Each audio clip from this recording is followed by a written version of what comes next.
Eu quero saudar todos os irmãos com a graça e a paz do Senhor Jesus. Uma alegria poder estar nessa manhã aqui adorando ao Senhor, louvando a Deus, juntamente com os irmãos. E também para meditarmos na palavra de Deus a respeito desse tema tão necessário para as nossas vidas, que é o tema do avivamento. Desde já eu quero agradecer aos pastores, pastor Samuel, pastor Enilson, pastor André, pelo convite, que muito me honra estar aqui nessa manhã. Meus amados irmãos, abramos as nossas Bíblias no livro do profeta Oséias, no capítulo de número 14.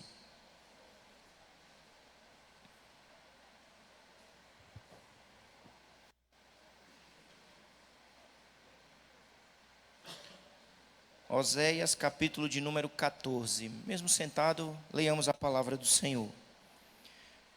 Oséias 14.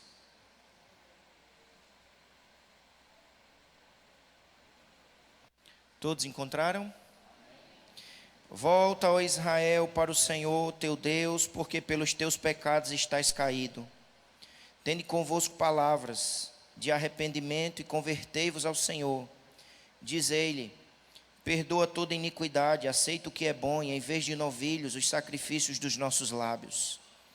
A Assíria já não nos salvará, não iremos montados em cavalos, e não mais diremos a obra das nossas mãos: tu és o nosso Deus, por ti o órfão alcançará misericórdia. Curarei a sua infidelidade, e eu de mim mesmo os amarei, porque a minha ira se apartou deles. Serei para Israel como orvalho, ele florescerá como o lírio, e lançará as suas raízes como o cedro do Líbano. Estender-se-ão os seus ramos, o seu esplendor será como o da oliveira, e sua fragrância como a do Líbano. Os que se assentam de novo à sua sombra voltarão, serão vivificados como o cereal e florescerão como a vide. A sua fama será como a do vinho do Líbano. Ó Efraim, que tenho eu com os ídolos, eu te ouvirei e cuidarei de ti. Sou como o cipreste verde, de mim procede o teu fruto. Quem é sábio, que entenda estas coisas, quem é prudente, que as saiba. Porque os caminhos do Senhor são retos, e os justos andarão neles, mas os transgressores neles cairão. Amém e amém. Vamos orar mais uma vez. Senhor, nós estamos diante da tua presença, estamos reunidos neste lugar como teu povo, como tua igreja, para te adorar, louvar o teu nome e ouvirmos a tua voz. Que a tua palavra nos alimente, que a tua palavra nos edifique, que o teu Espírito Santo, por intermédio da palavra, nos vivifique, Senhor. Nós carecemos do agir do teu Espírito Santo em nós. Olha para nós, Senhor, com teu olhar de misericórdia, e nos socorre e nos abençoa, porque sabemos que sem ti nada podemos fazer. Vem aplicar a tua palavra no coração da tua igreja, em nome de Jesus. Amém e amém. Irmãos, neste capítulo 14, o profeta se dirige ao povo de Deus, na autoridade do próprio Deus, e convoca o povo à restauração. Em primeiro lugar, Deus, ele se apresenta a Israel, mostrando a situação em que Israel se encontrava naquele momento, conforme nos diz o verso 1. Diz assim: volta, ó Israel, para o Senhor teu Deus, porque pelos teus pecados estás caído. O Senhor, por intermédio do profeta, apresenta o diagnóstico da sua igreja naquele momento. E Israel, naquele instante, está caído. E o texto no verso 1 nos mostra por que eles estão caídos. Eles estão caídos por causa dos pecados. O pecado nos enfraquece, o pecado nos derruba, o pecado nos adoece, o pecado nos leva a um esfriamento espiritual. E Israel se encontrava desta maneira naquele instante. Irmãos, muitas vezes a igreja do Senhor, nos dias atuais, também vivencia esta mesma realidade. Por causa do pecado, ela caiu, ela esfriou, ela se distanciou dos propósitos de Deus. Então, capítulo 14 de Oséias, em primeiro lugar, o Senhor apresenta um diagnóstico da situação do seu próprio povo. E é um diagnóstico extremamente negativo, de queda, de apostasia, de enfraquecimento. Esta é a situação. Mas ao mesmo tempo, nós observamos que o Senhor apresenta um caminho de esperança, um caminho de restauração, um caminho de volta. E o capítulo, irmãos, este capítulo pode ser dividido em duas partes. Na primeira parte, que vai dos versos 1 até o versículo 3, o Senhor convoca o seu povo a agir. O Senhor convoca a sua igreja a sair desse estado de queda, de esfriamento, de apostasia. Mas na segunda parte do capítulo, o próprio Senhor se apresenta como aquele que vai agir para restaurar o seu povo. Nessa primeira parte, dos versos 1 ao versículo de número 3, Deus traz uma palavra a Israel, a igreja naquele instante. E ele diz assim: volta, ó Israel, volta, ó meu povo. E Israel precisava agir para sair daquela situação. E o versículo de número 2 nos apresenta alguns movimentos que Israel precisa fazer para levantar-se, para que a situação seja modificada. E a primeira ação está no versículo 2, quando o profeta diz: tende convosco palavras. Você pode repetir essa frase? Tende convosco palavras. Israel estava caído, enfraquecido, adoecido. O Senhor se apresenta a Israel dizendo: volta, Israel. E uma das maneiras que ele precisava agir para voltar e receber do Senhor restauração era se apegando à palavra. Tende convosco palavras. E este princípio, irmãos, que serviu para a igreja no passado, serve para a igreja no presente, serve para mim e para ti nesta manhã. É pela palavra que somos restaurados, é pela palavra que nós somos curados, é pela palavra que o Espírito Santo nos ergue e nos põe de pé.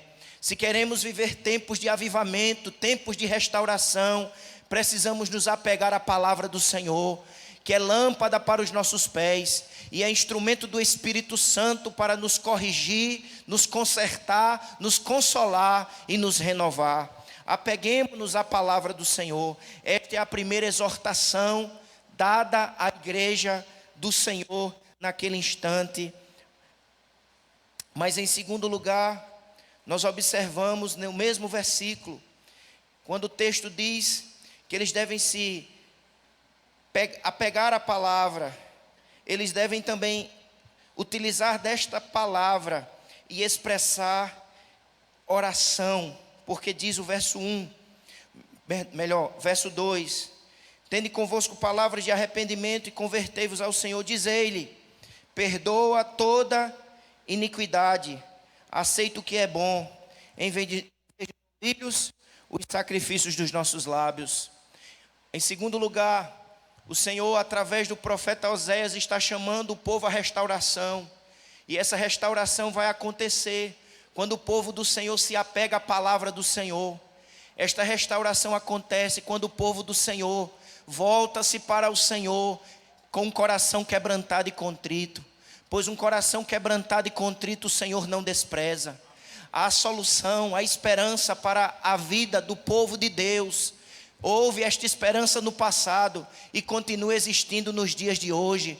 Quando nós nos voltamos para o Senhor, arrependidos dos nossos pecados, sinceramente confessando as nossas culpas e acreditando que o sangue de Jesus Cristo, o Filho do Deus vivo, nos purifica de todo pecado.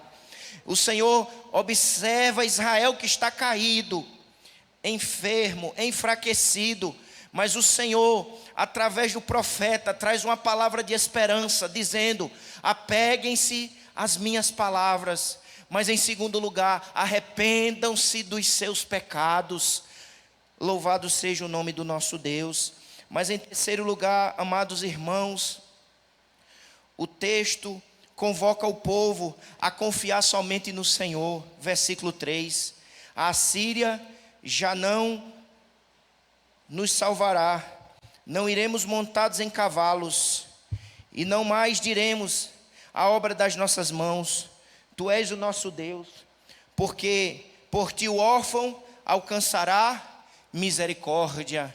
O povo é chamado a abandonar os ídolos, os falsos deuses. O povo é chamado a confiar somente no Senhor, no Deus Todo-Poderoso. Veja o que diz o final do verso 3: tu és o nosso Deus, por ti o órfão alcançará misericórdia. Você pode repetir esta frase final? Tu és o nosso Deus, por ti o órfão alcançará misericórdia. Ele é o Deus de toda misericórdia. Ele é o Deus de toda graça e bondade. Ele é o Deus que age em nós, como diz o apóstolo Paulo lá em Romanos: aonde abundou o pecado, superabundou a graça de Deus. Por isso que ele chama o seu povo naquele instante, a sua igreja que está enfraquecida e caída, a voltar-se, porque há um Deus bondoso, há um Deus misericordioso, há um Deus fiel e perdoador, que é capaz de nos levantar, nos restaurar, nos avivar, nos renovar. Bendito seja o nome do Senhor. A primeira parte deste capítulo é um chamado para o povo, porque há um Deus soberano, diga amém. Mas nós também somos responsáveis pelas nossas atitudes. Por isso que em primeiro lugar, o Espírito do Senhor chama a igreja à responsabilidade. Ele diz: vocês estão caídos, mas há esperança. Quando vocês se voltarem para a palavra de Deus, quando vocês realmente se apegarem às Escrituras, quando vocês se arrependerem de seus pecados, pois aquele que confessa e deixa alcançará misericórdia. Se confessarmos os nossos pecados, Ele é fiel e justo para nos perdoar os pecados e nos purificar de todas as nossas iniquidades. Um coração quebrantado e contrito, o Senhor não despreza. Ele chama o povo à responsabilidade, ao apego à palavra, ao arrependimento, à contrição e à confiança absoluta no Deus que é Senhor, poderoso e misericordioso. Diga amém. Mas a segunda parte do capítulo é Deus agindo soberanamente. A segunda parte do capítulo é Deus agindo misericordiosamente, poderosamente. E nessa segunda parte, irmãos, o profeta vai descrever a ação soberana, misericordiosa de Deus, usando três figuras, três metáforas. Ele vai usar três metáforas para que entendamos o que Deus é capaz de fazer com o seu povo. Em primeiro lugar, ele usa a metáfora, a figura do médico, porque o versículo 4 diz assim: curarei a sua infidelidade, eu de mim mesmo os amarei, porque a minha ira se apartou dele. Através do profeta Oséias, Deus se apresenta não como um juiz que vai destruir aquele povo caído. Deus não se apresenta como um juiz irado disposto a castigar aquele povo infiel. Deus, por intermédio do profeta, se apresenta como um médico disposto a curar o seu povo e restaurar a sua igreja. Portanto, amados irmãos, o que a palavra do Senhor nos revela é que Deus se apresenta como um Deus misericordioso. Ele é santo, Ele é justo, mas Ele é também misericordioso e bom, e por isso que ainda a sua igreja está de pé, existindo ao longo das eras, ao longo dos tempos, porque é um Deus misericordioso, e através de Jesus Cristo, Ele ministra sobre nós a sua graça, a sua cura, a sua bondade, a sua salvação. Bendito seja o nome do Senhor. Por isso que há esperança para uma igreja enfraquecida, Por isso que há esperança para uma igreja caída. Por isso que há esperança para uma igreja adoecida. Por isso que há esperança, porque a esperança da igreja está no Deus vivo, poderoso, fiel, mas misericordioso, bondoso e gracioso. E que já revelou, e já ministrou, e já nos alcançou com esta graça abundante através de Jesus Cristo. Ele diz: eu vou curá-los. Vocês estão caídos, arruinados, e estão assim como estão por causa do pecado e da infidelidade. Mas Ele se apresenta como médico. Aleluia! Jesus Cristo é o médico da nossa alma. Ele diz: eu vou curar. E Ele nos cura. Amados irmãos, quando Ele nos santifica através de Jesus Cristo, por isso que diz: curarei a sua infidelidade. Repita comigo essa frase: curarei a sua infidelidade. Através de Jesus Cristo, nós somos curados da infidelidade, porque o sangue de Jesus Cristo, Filho do Deus vivo, nos purifica de todo pecado. E unidos a Cristo, nós somos santificados, purificados, libertos de todo mal, de toda treva, de todo pecado, de toda escravidão. Porque está escrito: se pois o Filho vos libertar, verdadeiramente sereis livres. E em Cristo Jesus, unidos pela fé a Jesus Cristo, nós temos libertação do pecado, de todas as trevas e de todo o mal. Ele nos santifica, Ele nos purifica, Ele nos concede a graça da purificação. Mas o versículo também diz que Ele, como médico, nos santifica. Ele, como médico, nos adota. Eu de mim mesmo os amarei. Essa aqui, irmãos, essa frase do versículo 4 é uma linguagem paternal. Essa mesma linguagem se apresenta no capítulo 11, quando ele diz: quando Israel era menino, eu o amei, e do Egito chamei meu filho. Ele não apenas nos santifica, nos cura, Ele nos adota. Ele nos traz para a sua própria casa e estabelece conosco um relacionamento filial. Nós podemos chamar aquele que nos cura, aquele que nos salva, não só de nosso médico, mas de nosso Pai. Abba, Pai, Paizinho. E através do sangue de Jesus Cristo, nós temos acesso à presença deste Deus, que é poderoso, glorioso, mas apesar da glória e da majestade que Ele tem, Ele se inclina para nos socorrer, para nos acolher, para nos adotar como filhos e receber em sua casa. Nós temos um Pai, Pai Santo, Celestial, que nos ama. Mas a outra ação que o texto descreve é a ação da justificação. Veja o verso 4, a parte final: porque a minha ira se apartou deles.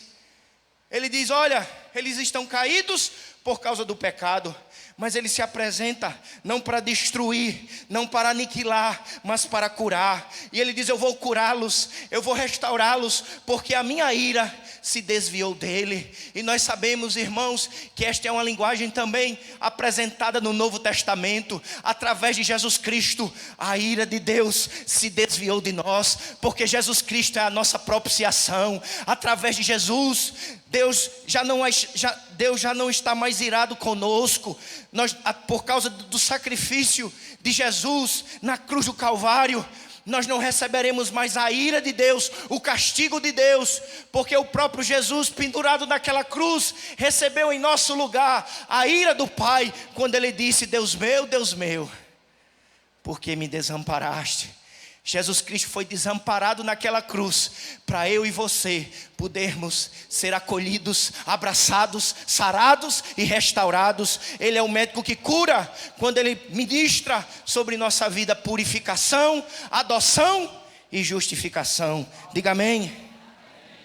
Mas em segundo lugar, irmãos, Ele não só se apresenta como um médico que cura, Ele se apresenta como um orvalho que nos faz florescer. Observe no versículo de número 5, que a metáfora é modificada. Ele diz assim: serei para Israel como orvalho. Você pode repetir comigo? Serei para Israel como orvalho. Ele é o próprio orvalho. Ele está dizendo: olha, eu não vou apenas mandar o orvalho, eu serei o orvalho. Ele é a nossa esperança. Meu irmão, Israel não era uma terra de água abundante. Já o Líbano, por causa do orvalho, muitos lugares eram férteis. A água e Líbano, muitas vezes nas escrituras, é uma imagem da bênção do Senhor. Não está escrito apenas que o Senhor dará o orvalho, mas sim que Ele próprio será como orvalho. O que quer dizer que se trata de uma manifestação nova e próxima do próprio Senhor. Uma abordagem ou aproximação do próprio Deus em relação à nossa alma. Ele está dizendo: eu vou me aproximar de vocês. Eu vou visitá-los de maneira extraordinária. E avivamento é isto, irmãos. Avivamento é Deus, por sua misericórdia, resolvendo visitar a sua igreja. A gente não fabrica avivamento. A gente não cria avivamento. A gente recebe do céu avivamento. Só há um que é capaz de avivar a sua igreja. É o Espírito Santo de Deus, que vem com graça e com poder e renova a nossa alma, renova a nossa fé, alegria, compromisso, esperança. E é isso que o Espírito Santo está dizendo à igreja naquele instante: vocês estão caídos, mas eu me apresentarei para vocês como orvalho. Orvalho que promove, conforme o verso 5: serei para Israel como orvalho, para que vocês floresçam como lírio, para que as raízes se expandam, para que os ramos se estendam, para que haja esplendor como da oliveira e uma fragrância de vida. Ele está dizendo: olha, eu vou fazê-los fortificar, fortalecer, fundamentar, e a fragrância de vida se espalhará através de vós. É desse orvalho que nós precisamos, é do próprio Senhor. Por isso que ele diz lá em João, capítulo 7, no último dia da festa, Jesus disse: aquele que crê em mim, como diz as Escrituras, do seu interior fluirão rios de águas vivas, águas vivificadoras, águas abundantes. Ele não promete um balde, nem um copo, nem uma gota. Ele promete rios de águas vivas, porque nele há abundância, nele há misericórdia e poder, capaz de nos levantar e nos renovar e nos vivificar. Bendito seja o nome do Senhor. Ele se apresenta em terceiro lugar como árvore. Nele há suficiência para nós. Ele é o médico, ele é o orvalho, e ele é a própria árvore que nos faz frutificar. Porque no verso 8, ele mais uma vez muda a metáfora quando diz: ó Efraim, que tenho eu com os ídolos? Eu te ouvirei e cuidarei de ti. Sou como o cipreste verde. Ele se apresenta agora como uma árvore. Não é Israel que é a árvore, ele mesmo é a árvore verde, frondosa e frutífera. E o verso 8 finalmente diz: de mim procede o teu fruto. Repita comigo essa frase: de mim procede o teu fruto. Ele está dizendo, irmãos, Deus deu a Israel, Deus deu à igreja uma missão. E a missão da igreja e do crente, do povo de Deus, é dar frutos espirituais. A nossa missão é frutificar no Espírito, frutificar em adoração, em obediência, em santidade. Deus deu uma missão para a igreja, e a missão de cada crente é frutificar para a glória de Deus. Mas nesse instante, como é que a igreja está? Conforme Oséias nos diz, ela está caída, enfraquecida, adoecida. Mas ele diz: eu vou te curar, eu vou te vivificar e eu vou te fazer frutificar. Porque eu serei o teu médico, eu serei o teu orvalho e eu serei a própria árvore.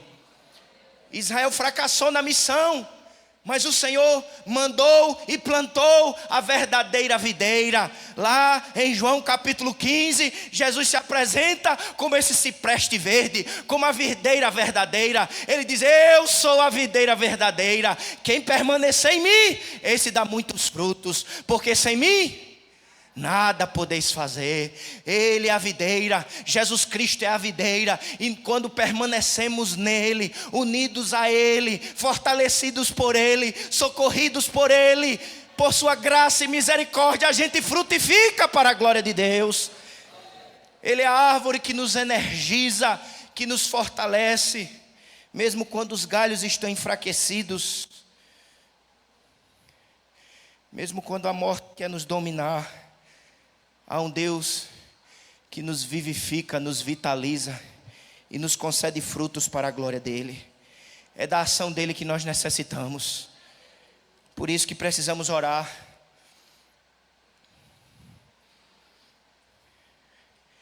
Ele é o nosso tudo. Diga: o Senhor é o meu tudo. Ele é o médico, o orvalho e a própria árvore. Eu quero caminhar para o encerramento, fazendo aqui um apelo. Porque o capítulo termina fazendo um apelo, um chamado. O verso 9: quem é sábio, que entenda estas coisas. Quem é prudente, que as saiba. Porque os caminhos do Senhor são retos. Ele faz um chamado a sabermos dessas verdades, mas não só sabermos com a mente, mas crermos com o coração e nos entregarmos a essa experiência com Deus, de renovação, de vivificação, de perdão e de verdadeira conversão. E eu quero fazer uma aplicação para 3 grupos aqui nesta manhã. A primeira aplicação diz respeito a você que ainda não teve um encontro com Jesus. Você que ainda desconhece a vida pela graça. Você que ainda permanece aprisionado nos seus pecados, nos seus vícios, nas suas infidelidades. O Senhor te trouxe aqui nesta manhã para te apresentar o médico dos médicos, o Senhor dos senhores, que é capaz de te libertar, de perdoar os teus pecados, transformar a tua vida, mudar a tua história e te dar vida e vida em abundância. Porque o diabo veio para matar, roubar e destruir, mas ele veio, Jesus Cristo veio para dar vida e vida abundante, vida verdadeira, vida perdoada, vida transformada. Ele convida a ti nesta manhã dizendo: vinde a mim, todos vós que estáis cansados e sobrecarregados, e eu vos aliviarei. Ele é o médico que age por graça, por misericórdia. Ele não faz uma cobrança, um sacrifício impossível de você realizar. Ele age por misericórdia. Nós não somos merecedores da ação restauradora e saradora do Senhor, mas Ele vai fazer, porque Ele faz por bondade e misericórdia. Bendito seja o nome do Senhor. E que nesta manhã você não saia como entrou, mas você saia purificado pelo sangue de Jesus, liberto pelo poder de Deus, e recebendo pela fé em Jesus Cristo livramento total da ira vindoura. E você saia aqui alcançado pela graça do Senhor. Faça como fez Jacó: não te deixarei ir, Senhor, enquanto o Senhor não me abençoar. Clame ao Senhor: Senhor, me abençoa.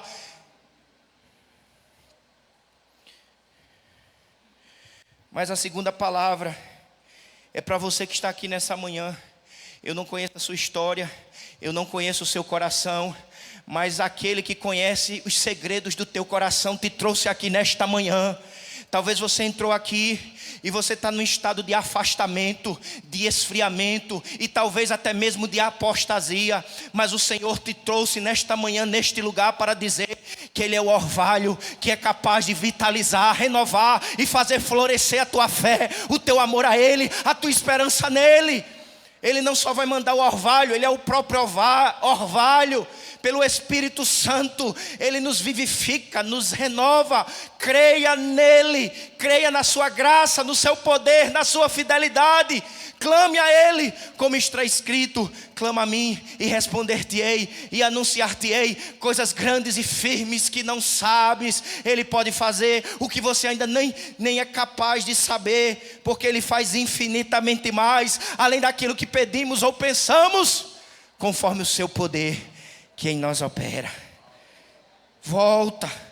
O Senhor te chama nesta manhã, na autoridade da sua palavra, e Ele te diz: volta, não continue se afastando, não continue se distanciando, volta, se apega à palavra, se apega às promessas, quebranta o teu coração diante dEle, confia no Senhor, e o mais Ele fará. Ele faz, Ele fez, Ele faz, Ele continuará fazendo, porque Ele é misericordioso, presente, fiel, verdadeiro.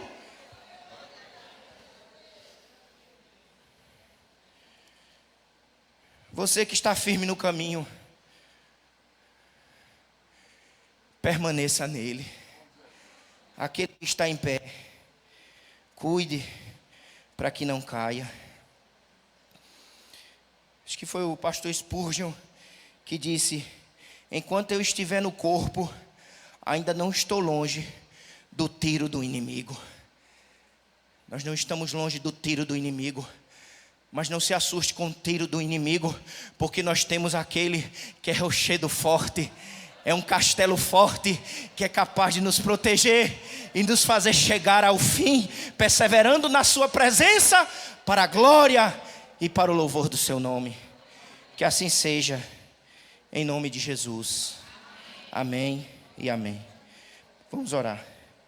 Pai, aplica no nosso coração a tua palavra, que possamos assumir a nossa responsabilidade, o chamado que o Senhor nos dá, de nos voltarmos para a palavra, de quebrantarmos o coração e confiarmos somente em Ti. Vem curar o Teu povo, vem purificar, vem santificar. Meu Deus, age com graça e poder. Meu Deus, vem nos fazer florescer, vem nos fazer, promove avivamento no coração da Tua igreja, renova a fé, o amor, o compromisso, nos faz cumprir a missão, para a glória do Teu nome, em nome de Jesus. Quem orou, diga amém.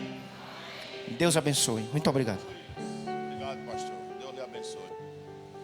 Quem foi abençoado, diga amém. Guarda essa bênção no seu coração. Reavive essa chama dentro do seu coração. Você é um salvo na pessoa do nosso Senhor Jesus Cristo. Amém, irmãos? Reavive esta chama